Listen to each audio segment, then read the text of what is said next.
So hello guys, welcome to my channel. कैसे हो आप सब। आज हम पढ़ने जा रहे हैं CSS सेलेक्टर्स। जैसे कि पिछली वीडियो में हमने CSS की बेसिक इंट्रोडक्शन देखी थी, CSS क्या काम करती है, कास्केडिंग क्या होती है, स्टाइल शीट्स क्या होती हैं।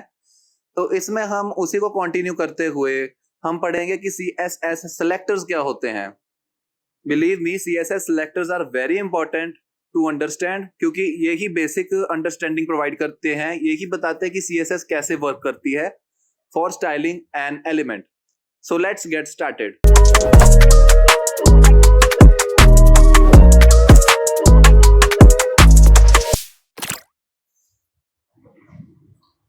As you can see in the slide, CSS selectors.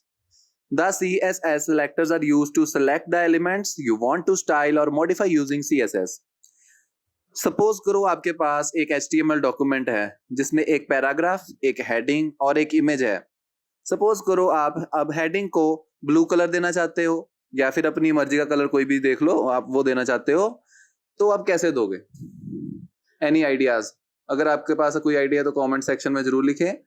सो थोड़ी देर सोचो इसको पॉज करके कि कैसे हम कर सकते हैं। हाँ जी, तो आपने सोच लिया।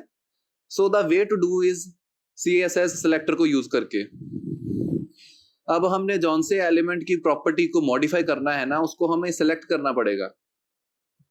इसके लिए मैंने आपको एक एग्जांपल भी बतानी है थोड़ी भी देर बाद में। सो अभी हम ऐसे समझते हैं, फॉर एग्जांपल हमने हेडिंग को एडिट करना है, तो हम हेडिंग को किसी तरह से सेलेक्ट करके उसको किसी तरीके से उसका कलर को हम ब्लू कर देंगे। ठीक है, for now you can understand it like that. अब बेसिकली जो सेलेक्टर्स होते हैं 3 टाइप्स के हैं। सबसे पहले सिंपल, फिर एट्रीब्यूट, फिर नेस्टेड। सिंपल सेलेक्टर्स ये जो होते हैं ना, ये सबसे ज्यादा यूज होने वाले सेलेक्टर्स होते हैं CSS में। सबसे पहले इसमें ID सेलेक्टर्स आते हैं, जिसको हम यूजिंग ID से हम एलिमेंट सेलेक्ट करते हैं। फिर आता है यूनिवर्सल सेलेक्टर, जिससे हम हर एक एलिमेंट को एट अ टाइम सेलेक्ट कर सकते हैं। फिर आता है क्लास सेलेक्टर्स। अभी मुझे पता है आपको कुछ समझ नहीं आ रहा होगा, आई नो, लेकिन बिलीव मी, थोड़ी देर बाद मैं आपको इतनी अच्छी एग्जांपल दूंगा जिससे आपको सारा कुछ समझ आ जाएगा। और जिनको थोड़ी बहुत CSS की नॉलेज है वो भी जरूर देखें। तो ये जो सिंपल सेलेक्टर्स होते हैं, these are the most used in CSS। Second number पे आते हैं द एट्रीब्यूट सेलेक्टर्स। इसमें हम कोई भी एट्रीब्यूट डालते हैं और वही वाला एलिमेंट सेलेक्ट हो जाता है जिसमें वो वाला एट्रीब्यूट प्रेजेंट है। अगर आपको नहीं पता एट्रीब्यूट क्या होता है, सो ये HTML टैग्स में यूज होने वाली एक प्रॉपर्टी होती है जिसको हम कोई वैल्यू असाइन करते हैं। जैसे कि इमेज में src यूज होता है, जो कि इमेज को एक सोर्स प्रोवाइड करता है कि इमेज का सोर्स कहाँ पे या फिर इमेज कहाँ पे पड़ी है, वो URL एंटर करवाता है। ठीक है, और भी कई होते हैं। फॉर एग्जाम्पल, जब हम HTML में किसी एलिमेंट को भी क्लास देते हैं तो class itself is an attribute, ID itself is an attribute. Attribute का सिंटैक्स आप देख लो, कुछ ऐसा ही होता है। ठीक है जी।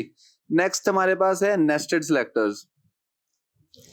किसी एक एलिमेंट में कोई और एलिमेंट पड़ा है, तो हमने जो चाइल्ड एलिमेंट है उसको पेरेंट एलिमेंट से एक्सेस करना है। How can we do that? Using nested selectors we can do that. They are basically of 2 types and there are even more types, but I will discuss these 2 only. ठीक है जी। So now let's move on to the example जिसका हमें सबको इंतजार था। ये देखिए, for example आपके पास एक प्लास्टिक बॉटल है और आपने उसको डस्टबिन में डालना है, लेकिन आप जाते हैं तो आपको 3 तरह की डस्टबिन नजर आ रही हैं। एक में गिलास है, एक में ऑर्गेनिक वेस्ट है और एक में प्लास्टिक है। Use your common sense. I know everybody knows कि प्लास्टिक वाले में ही फेंकेंगे। ठीक है जी। अभी यहाँ पे जो बॉटल है ना, उसको आप HTML एलिमेंट से भी कोरिलेट कर सकते हैं। आप उसको एज एन HTML एलिमेंट सोचेंगे और फिर जो रेड वाली जो डस्टबिन है उसको एज ए सेलेक्टर सोचेंगे। यही काम करता है सेलेक्टर। आपने सेलेक्ट करा है कि बॉटल प्लास्टिक है, कि बॉटल ऑर्गेनिक वेस्ट है, या फिर वो एक ग्लास वेस्ट है। So it is definitely a plastic waste. ठीक है, सो प्लास्टिक वाली जो डस्टबिन है वो एज अ सेलेक्टर वर्क करेगी और जो बॉटल है वो एज एन एलिमेंट वर्क करेगी। थोड़ी देर बाद क्या होता है, कितने सारे लोग आते हैं और बॉटल्स भर जाती हैं। सो होता ये है कि प्लास्टिक वाले में सिर्फ आपको प्लास्टिक ही मिलेगी, या फिर यहाँ की बात करें तो प्लास्टिक बॉटल्स ही हैं। आप उनको मॉडिफाई कर सकते हो। आपने सभी की सभी बॉटल्स ली, उनको मेल्ट करा, उनको मोल्ड करा और नई बॉटल्स बना ली, ठीक है। So you alter the properties of the element. This is done using selectors and CSS, ठीक है जी। तो इस एलिमेंट को हमने इसमें डाला, यहाँ पे कितने सारे एलिमेंट्स आए, फिर हमने उनको मॉडिफाई करा। This is all what happens in CSS as well, ठीक है। ये एलिमेंट, ये जो एग्जांपल है, इससे आप अच्छे से रिलेट कर पाओगे। So how does CSS actually work? देखिए मैंने यहाँ पे थोड़ी सी CS का कोड लिखा है। ये है एक एलिमेंट, यहाँ पर कुछ भी आ सकता है, पैराग्राफ, हेडिंग, एंकर टैग, ठीक है, इमेज। अगर आपको नहीं समझ लग रहा है मैं क्या बोली जा रहा हूं, तो थोड़ा सा HTML के बारे में भी अगर आप चाहते हैं मैं बताऊं, सो प्लीज कमेंट। इसमें है बैकग्राउंड ऑरेंज और विड्थ 100 पिक्सल्स। देखिए यहाँ पे हमने उसकी प्रॉपर्टीज के साथ सीधी अल्टरेशन करी हुई है। मतलब कि जो भी एलिमेंट यहाँ पर हम लिखेंगे उसमें ऑलरेडी ये चेंज हो जाएंगे, अपने आप हो जाएंगे ऑटोमेटिकली। देखिए हमारे पास सपोज एक HTML डॉक्यूमेंट है जिसमें एक हेडिंग है, एक पैराग्राफ है और एक इमेज है। उसी में हमने यहाँ पर सपोज करो, अभी मैं यहाँ पर करता हूं, सपोज करो एलिमेंट की जगह हमने लिख दिया है P। तो अगर हम यहाँ पर P लिखेंगे ना, तो जितने भी HTML में पैराग्राफ्स होंगे उन सभी की यही वाली प्रॉपर्टीज अप्लाई अपने आप हो जाएंगी, ठीक है। जैसे मैंने एग्जांपल में समझाया था कि जितनी बॉटल्स हैं वो सभी की सभी एक जगह इकट्ठी हुई हैं और उनकी प्रॉपर्टीज चेंज। यहाँ पर एलिमेंट में सभी के सभी पैराग्राफ्स इकट्ठे हुए सेलेक्टर्स के साथ और उनकी प्रॉपर्टीज हमने चेंज कर दी, ठीक है जी। इसी तरह हम किसी भी एलिमेंट के साथ कर सकते हैं। सबसे पहले हमारे पास आते हैं एलिमेंट सेलेक्टर्स। चलो हम अब इसकी थोड़ी सी लाइव एग्जांपल देख लेते हैं। सभी अपने ब्राउजर में आए और ये codechef.com करके एक HTML का ऑनलाइन कंपाइलर या फिर एडिटर बोल सकते हैं हम इसको। यहाँ पे मैं आपको एक पैराग्राफ लिख के दिखाता हूं। अभी के लिए हम ऐसे ही मतलब एंटर कर रहे हैं, आई एम अ पैराग्राफ।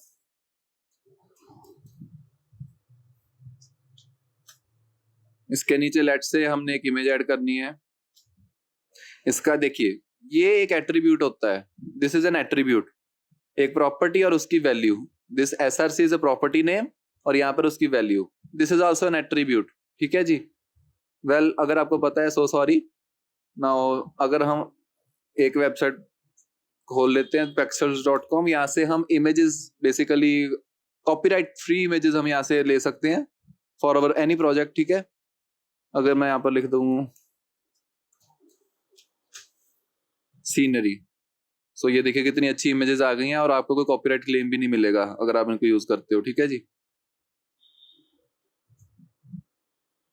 इसका मैं इमेज एड्रेस कॉपी कर रहा हूं, यहाँ पे पेस्ट कर दिए। अब हम इसको रन करके देखते हैं। ये देखिए इमेज आ गई आपकी, अच्छा लग रहा है। और क्या है, थर्ड एलिमेंट है paragraph, heading, sorry heading. Let's also add the heading here. जिनको पता है अच्छी बात है, लेकिन हेडिंग 6 तरह की होती है, हम उनमें से H1 यूज करेंगे।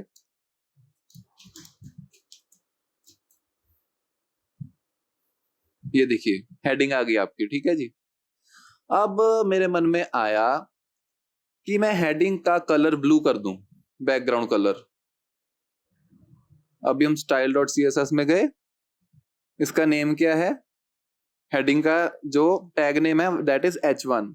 तो सेम टू सेम हमने यहाँ पर लिख देना है H1 और कर्ली ब्रेसेस, ठीक है। सो इसके बीच में हम जो लिखेंगे वो प्रॉपर्टीज CSS की प्रॉपर्टीज अप्लाई हो जाएंगी सभी हेडिंग्स को जो कि हमारी डॉक्यूमेंट्स हैं, जिसमें से हमें सिर्फ एक हेडिंग अभी मिल रही है, ठीक है। हमने एक ही ऐड करी है तो उसकी प्रॉपर्टीज ही चेंज होंगी। अब मैंने इसका बैकग्राउंड कलर ब्लू करना है, बैकग्राउंड,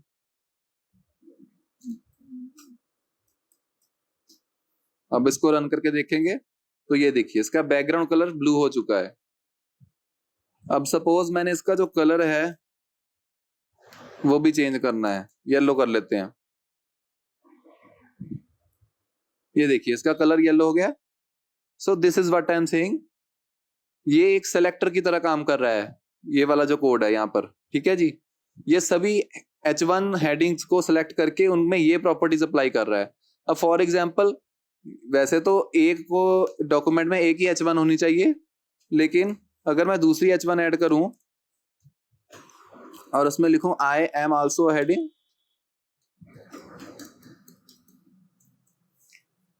तो आप सोच के बताएं कि क्या जो पहली वाली हेडिंग को प्रॉपर्टीज असाइन हुई हैं वही दूसरी वाली को भी होंगी? Let's run. Yes, of course होंगी, क्योंकि तभी इसको एलिमेंट सिलेक्टर कहते हैं. ठीक है, ये एलिमेंट सिलेक्टर, ये सभी एलिमेंट्स को सिलेक्ट करता है एट अ टाइम.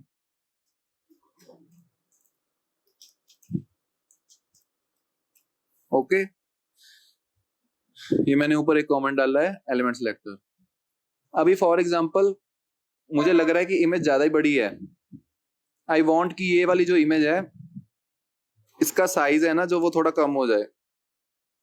सो मैं ऐसे ही इमेज लिखूंगा और उसकी जो विड्थ है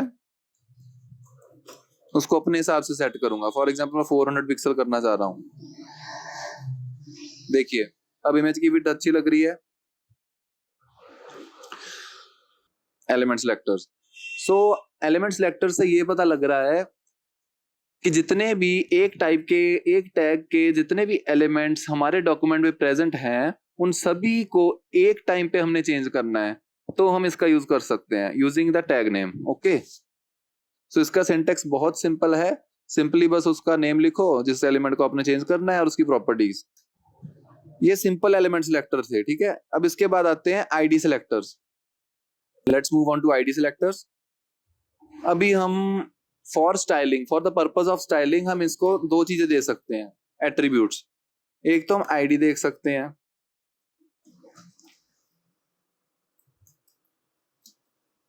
और इसी तरह हम क्लास भी दे सकते हैं.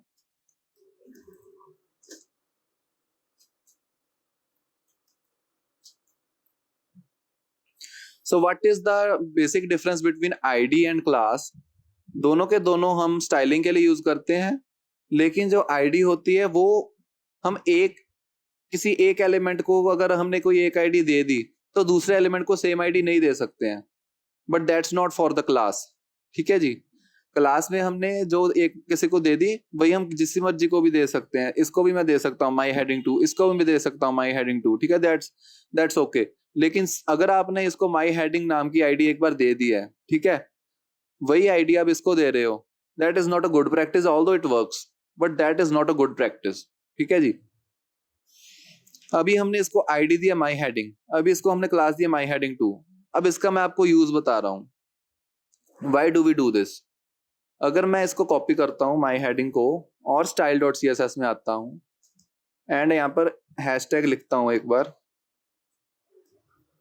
ऐसे करके, इसमें मैं अभी जो भी चेंज करूंगा वो ये वाले H1 को अप्लाई होंगे, ना कि सेकंड वाले को, क्योंकि मैंने उसको आईडी दी है ये वाली. ठीक है, अभी मैं इसको देता हूं जैसे लेट्स से कलर ऑरेंज.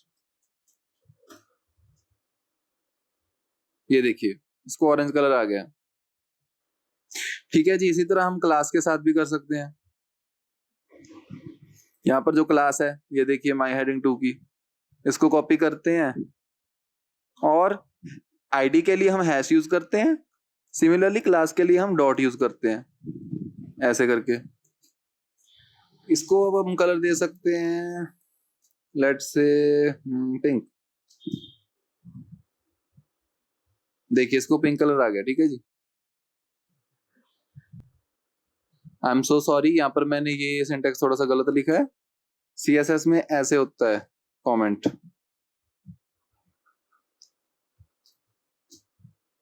तो भी मैं कह रहा था कि ये बैकग्राउंड कलर अप्लाई क्यों नहीं हो रहा. देखिए आप हो रहा है. ठीक है जी. तो आईडी और क्लास सेलेक्टर भी आपको समझ आ गए. अब मैं क्या चाहता हूं कि सभी के सभी जो एलिमेंट्स है ना उनका बैकग्राउंड कलर ब्लैक हो जाए.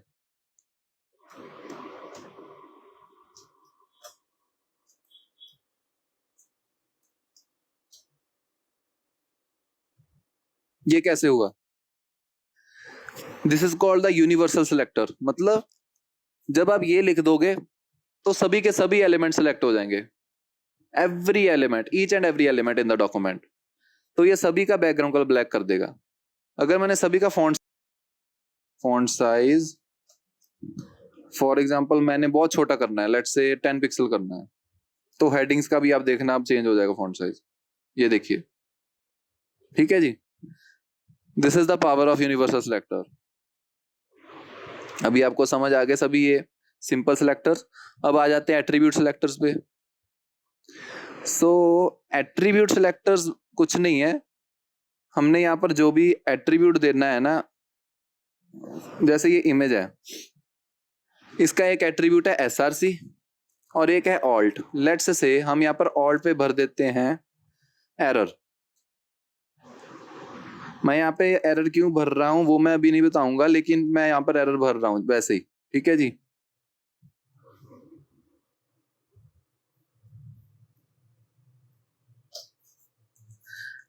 अब मैं क्या चाहता हूं कि जो जो एलिमेंट्स में एट्रीब्यूट ऑल्ट की वैल्यू एरर है, उनकी जो विड्थ है वो 400 पिक्सल की जगह 800 पिक्सल हो जाए, ठीक है। एक बार फिर बोल देता हूं, जिन जिन एलिमेंट्स में ऑल्ट की वैल्यू एरर असाइंड है, उनकी जो विड्थ है वो मैं 800 पिक्सल सेट करना चाहता हूं, ठीक है जी। तो मैं ऐसे करूंगा, इसमें ऑल्ट इक्वल टू एरर।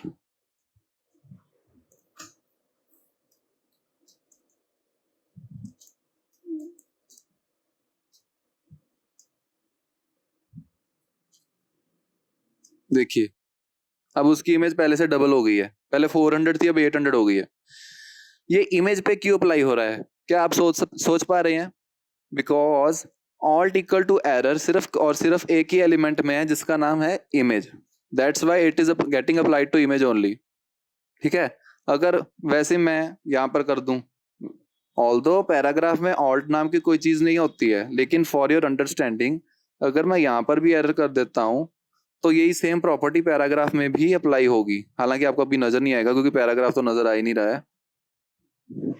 अगर मैं पैराग्राफ को बैकग्राउंड कलर दे देता हूं तब आपको पैराग्राफ नजर आएगा कैसा है।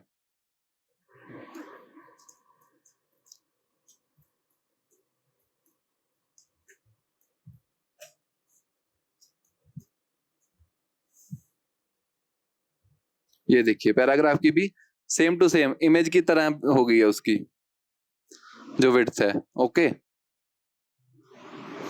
अभी आपको एक क्वेश्चन जरूर दिमाग में आ रहा होगा कि इन तीनों की जो बैकग्राउंड कलर है वो ब्लैक क्यों नहीं हुआ, हालांकि हमने यहाँ पर बैकग्राउंड कलर ब्लैक लिखा हुआ है। सो ये हम आने वाली वीडियोस में समझेंगे, लेकिन आज के लिए हमने ये समझा है कि एट्रीब्यूट और एलिमेंट जो सिलेक्टर्स होते हैं वो कैसे वर्क करते हैं। तीसरे नंबर पे नेस्टेड है, this we can do in the next video. आज के लिए इतना बहुत है। अभी मैं आपको सजेस्ट करता हूं कि आप ये वाला कोड के साथ चेंजेस करके देखें, ठीक है। आप किसी भी एलिमेंट को सिलेक्ट करें और उसकी प्रॉपर्टीज को चेंज करके देखें। So that's all for this video. I think that you should have found it helpful. If you have found it helpful, please like and share this video. Also subscribe to my channel Techify Studio. Thank you so much for watching.